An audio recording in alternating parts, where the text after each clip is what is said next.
Alright, daily life, let's fucking go. So here we have Shido, our plot tag, or also known as Super Saiyan Blue if you order him and wish. Kotori, his non-blood related sister, because of course it has to be like that. Oh, and can someone please explain to me why they had to include a panty shot of a 13-year-old? I'm not fucking kidding. Okay, so there are special quakes which cause massive destruction and nobody knows why. Oh look, a wife with short white hair and another panty shot, cause of course we need that. It's very plot essential. They talk and Shido invites her on a date? Imagine knowing a girl for like 1 minute and immediately asking her out, lol. However, she gives him a pic of her last model shooting and leaves as a suspicious alarm sound rings. For the protocol, Shido went outside cause through a GPS tracker, he thought Kotori was still waiting for him in front of a restaurant. Whoa.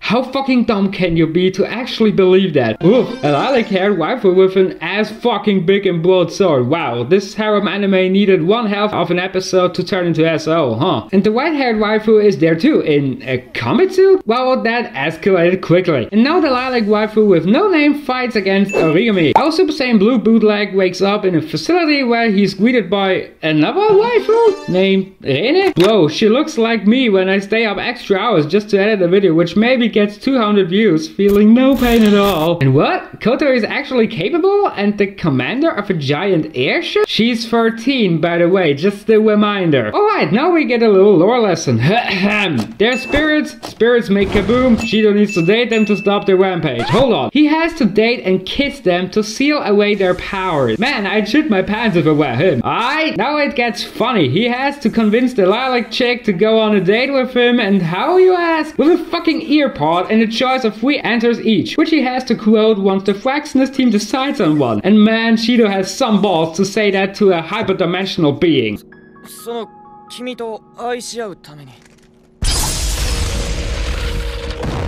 What a surprise that this didn't work. So after some boring chit chat, he gives the lilac chick a name, and it's Toka. Bro, you surely are uncreative as fuck to name her the 10th, huh? Anyway, he asks her on a date, she does not know what that is, but they get separated before they could arrange a meeting time, etc. A few days later, our Mr. Playboy reflects on what happened and the 10th of April reappears cause she wants to go on a with him pretty badly. She changes her outfit and damn, if I look at her like this, I'm thinking, why couldn't it be me? So they go on a date and Toka is literally a black hole for food. I wish I could eat this much without gaining a single gram. Anyway, she has absolutely no idea what a date is actually about and just keeps on eating food with our Mr. Playboy. And she almost got laid by Shido in a love hotel. Shido, you fucking dumbass. You had the opportunity to lay a hot chick and you just screwed it. Then they just go into an arcade, play the typical Crane game and win. Hooray! Later that evening, Mr. Playboy finally decides to explain to Wolverine, and yes, that's legit the translation for a field phrase. Don't ask questions. What a date is all about, and yay, happy end. Oh no, Miss Blankface just shoots our Mr. Playboy and he dies. Wow, the anime killed its protag after just 3 episodes. Wolverine transforms into her straw dress and takes on Miss Blankface. Meanwhile, Mr. Playboy is not dead yet. He gets revived and somehow falls from the sky towards Wolverine, who catches him with ease. They talk a little, she gets emotional, but oh no! Her sword is in critical state and has to unleash somewhere. What great and fascinating technique will our Mr. Playboy use to stop this overwhelming power? Yet they just kiss and the danger is banned. If I were Shido, I would at this point still shit my pants that the lives of 1,000 depends on his flirting skills to date alive. Get it? Cause date alive? The title of the show? And cause Date Alive has no lolly character yet, we get one with this bunny outfit and hand puppet carrying girl. I'm sure she won't make any trouble. Wolverine now lives with Mr. Playboy for a while until the special spirit apartments are finished. In the meantime, the AST, they are supposed to hunt and kill spirits, but I skipped that cause the AST is incapable as fuck. Hunts down the girl we recently got introduced to. And Mr. Playboy decided to help cause, well, he has no lolly in his harem yet, so why not, I guess. For real, he He had no reason to help her and still does. This man has absolutely no self-value. I wonder if this will be his downfall one day. So he meets her at the mall, they talk and accidentally kiss. But it had no ceiling effect whatsoever, cause her love level is far too less to make a seal work. But cause Mr. Playboy is a woman's magnet, Wolverine finds him and the other girl in the mall. How did she even know he was exactly at this mall? So looking all intimidating with her Kaioken aura, she makes the mall almost crumble into pieces with one fucking kick onto the ground. Oh, by the way, the name of the other girl is Yoshino, and her hand puppet Yoshino serves as her mouthpiece or something. They make Yoshino mad, releasing her angels at Kyo, and Yoshino escapes. Yoshino had lost Yoshino while escaping and Miss Blankface picked it up. I need a nickname for Yoshino. Well guys, give me some suggestions in the comments. Anyway, Yoshino and Mr. Playboy meet again and look for her puppet. With no success, they go to his home, where he cooks a meal for her. Can I simply voice how creepy it is to just take a stranger girl home who looks like fucking 11 years old? Wolverine wanted to apologize because she saw her behavior was wrong, but interrupted with whatever Mr. Playboy had in mind there. Totally found the location of Yoshinon, and so he makes his way to Miss Blankface's apartment to get it back. She opens up in a maid outfit? What the hell is going on? As she showers, he sneaks into her room looking all over the place, but in the end finding Yoshinon. They have a quick chat while she literally is naked. Miss Blankface's parents were killed by spirits, so that's why she despises and hates spirits. Ready, set, go, and what follows is the most sick and coolest animation sequence in all of Daylife. Holy shit! I almost forgot how good this actually looked. They corner Yoshino. She uses an isolate-like field to isolate from all attacks, and Mr. Playboy, as smart as he is, decides to go through the blizzard even though Kotori specifically tells him not to because it's too risky. But because our Mr. Playboy seemingly is as smart as a leaf, he goes inside anyway. He finds Yoshino, gives her the puppet back, they kiss, and hooray, the next spirit has joined his harem. Okay, next episode is boring, so I make it quick. The AST wants to go to a hot spring, Mr. Playboy and the spirits want to go too. Done. Next. Oh hello, there's a new character and she looks oddly similar to our Protec. Anyhow, the mysterious small lady makes quick work of Miss Blankface and wins the training fight. They talk and she notices who our Mr. Playboy is to her. Without any context or foreshadowing at all, we get the revelation that Mr. Playboy is the blood-related brother of the small lady. Later at school, another transfer student gets into Mr. Playboy's school. Her name is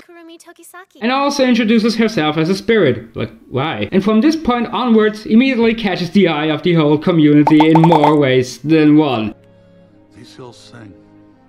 And harasses our Mr. Playboy. He shows her around school, she's giving him the my god fuck me eyes and uses his weapons against him. At the end of the day, Kurumi gets harassed by some horny bullies, which all three of them want to have fun with her in an alley. Like seriously, were they really this dumb to think she'd do that? Whoops! Kurumi has just borrowed the devour ability from Majin Buu to eat them alive. Well, to be fair, they deserve that. Challenger approaches! Mana Takamiya versus Kurumi Tokisaki. Fight! Oh, okay, that was quick. Right after that, our small Super Saiyan Blue copy meets up with Mr. Playboy and Wolverine, revealing to them who she is and blah blah blah blah. Also, I find it interesting that they decided to let Kotori have that bit of exposition. It's not like a real sister could marry him.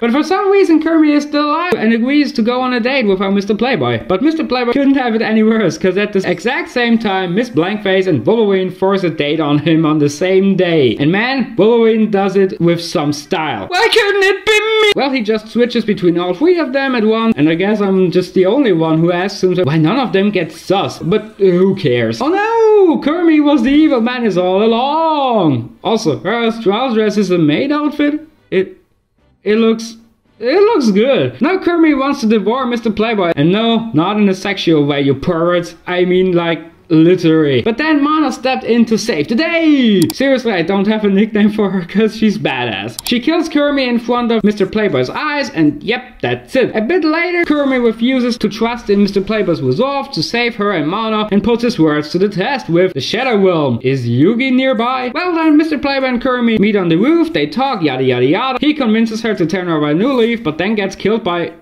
Kurumi? Oh shit, the clock like eye can suck time out of people with the shadow worm she can summon. Just forgot to mention that. Then the real Kirmi stepped in and summoned her angel Zafkiel, or how I like to call it, fucking broken. She uses it to manipulate time. So basically she's Dio's lost sister, I guess. And she can summon clones of herself. Okay, Kagebunshi no Jutsu. Now I start to think that she might be a tiny bit stronger than the rest. She defeated Mana quickly, and then the ultimate plot twist. Kotori is a spirit as well. Whoa. Well, Walnut, yes, Kirmi means walnut, I shit you not, fights Kotori, and something seems to be off with Kotori, as our Walnut slowly loses the grip of the situation and goes to the ground. But before Kotori can ride its our Walnut, Mr. Playboy interferes, saving our Walnut cause he needed one more waifu for his hardware, cause why not, I guess. After that, he woke up, gets calmed down in a very classic anime-like style, and Operation Kotori starts. She explains what happened to her years ago and since when she got these powers, and meanwhile Miss Blankface hunts for Kotori since she blames her for killing her parents, and Mr. Playboy and Kotori have fun on their own personal date, until Miss Blankface shoots with fucking missiles at Kotori in a theme park with no one evacuated at all. God, she's pissed. Miss Blankface fights Kotori, gets overwhelmed, but ultimately could win the fight, but amidst all that chaos, Yoshino and Wolverine buy him some time to seal Kotori's powers. He does, talk no jutsus, Miss Blankface, and done. We get a little glimpse of our Walnut before the season comes to a close. That was my first ever in minutes video. I think there's a lot to improve still, but hey, we all have to start somewhere, I guess. If I did leave out something important, you can also type that in the comments. And also, if you liked the video, don't forget to subscribe and write a nice comment. Till next time, bye!